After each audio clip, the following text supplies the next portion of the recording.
रेसिपीमध्ये तुमचं खूप खूप खूप मनापासून स्वागत. मस्त चमचमीत तोंडाची चव वाढवणारी सुक्या बोंबलाची आज आपण मस्त रस्सेदार अशी भाजी तयार करणार आहोत. पण ही रस्सेदार जी भाजी आपण तयार केलेली आहे ना, थोडीशी वेगळी पद्धत तयार केलेली आहे, पण खायला मात्र खूप जबरदस्त लागते. तुम्ही याआधी भरपूर वेळा बोंबीलची भाजी, सुकी भाजी किंवा आमटी तयार केली असेल. जिऱ्यातले सुके बोंबील करून बघा.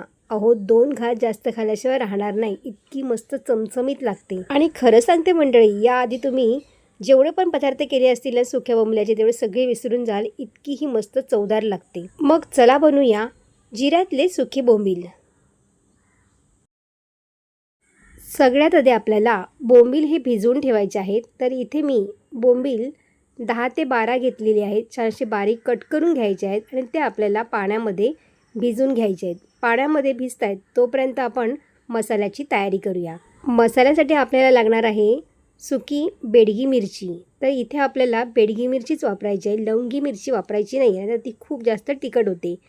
बेडगी मिरचीमध्ये थोडंसं तिखटपणा कमी असतो आणि रंगालासुद्धा खूप छान असते, त्यामुळे आपल्याला बेडगी मिरचीच वापरायची आहे. तर इथे बेडगी मिरची मी साधारण 15 मिनिटे भिजवून ठेवली होती आणि त्यामध्ये आता पाणी पूर्ण काढून आपल्याला मिक्सरमध्येही वाटून घ्यायची आहे. मिक्सरमध्ये वाटताना आपल्याला 3 ते 4 लसूण पाकळ्या घालायच्या आहेत. त्यानंतर अर्धा चमचा जिरं घालायचं आहे आणि पाणी थोडंसं घातलं तरी चालेल. सुरुवातीला आपल्याला असंच वाटून घ्यायचं आहे. नंतर आपल्याला थोडंसं पाणी घालून छान याची पेस्ट तयार करून घ्यायची आहे.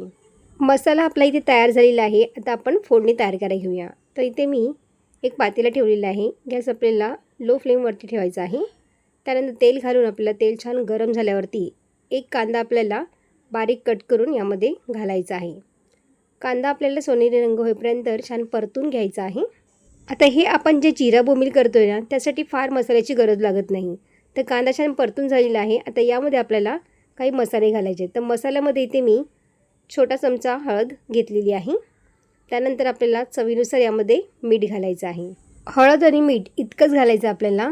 2 मिनटं छान असं परतून घ्यायचं आहे आणि लगेचच आपल्याला जे भिजवून ठेवले होते आपण ते बोंबील याच्यामध्ये घालायचे आहेत. बोंबील घालून आपल्याला 2 ते 3 मिनटं छान परतून घ्यायचं आहे. म्हणजे बोंबीलचा जो पण वास असेल ना, तो पूर्णपणे निघून जाईल आणि बोंबील खाण्यासाठी सुद्धा अशा पद्धतीने ना खूप छान लागतात. बोंबील परतल्यानंतर आपल्याला वाटलेला मसाला यामध्ये घालायचा आहे आणि पुन्हा छान असं परतून घ्यायचं आहे. पाणी अजिबात घालायचं नाही आहे. मसाला घालूनसुद्धा आपल्याला एखादा मिनिट छान परतून घ्यायचं आहे आणि नंतरच आपल्याला याच्यामध्ये पाणी घालायचं आहे. पाणीसुद्धा आपल्याला खूप जास्त घालायचं नाही आहे, थोडंसं आपल्याला याच्यामध्ये पाणी घालायचं आहे. थोडंसं घट्टसरच असेल ना, तर ह्या भाजीला चव खूप छान येते. आमटी किंवा भाजी तुम्ही काही म्हणू शकता याला, पण खायला ना खूप छान लागते. भाकरी चपातीबरोबर, शिवाय भाताबरोबरसुद्धा खूप मस्त लागते. पाणी घालताना थोडंसं कोमट पाणी करून घाला, म्हणजे ना तरी खूप छान येईल आणि याचा कलरसुद्धा मस्त येईल. त्यामुळे आपल्याला थोडंसं कोमट करून पाणी घालायचं आहे. तर तुम्ही ते बघू शकता बघा, जेवढं पाणी तुम्हाला घालायचं असेल ना, त्या अंदाजानुसार तुम्ही याच्यामध्ये घालायचं आहे. पण खूप जास्त पातळ करू नका, त्यामुळे चव तिची बिघडू शकते. चवीला ना थोडंसं थपथपीत असेल ना, तर ते खूप छान लागतात. आता तुम्ही ते बघू शकता बघा, थोडंसं पातळच आहे. आपल्याला थोडंसं हे घट्ट करण्यासाठी आता यामध्ये इथे मी घालणार आहे तांदळाचं थोडंसं पीठ. तांदळाच्या पिठामुळे थोडासा घट्टपणा येतो आणि भाजीला चव खूप छान येते. आता आपल्याला 3 ते 4 याच्यामध्ये आमसूळ घालायचं आहे.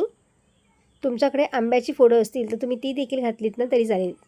आणि यामध्ये इथे मी 1 चमचा तांदळाचं हे पाणी घातलेलं आहे, त्यामुळे घट्टपणा छान येतो.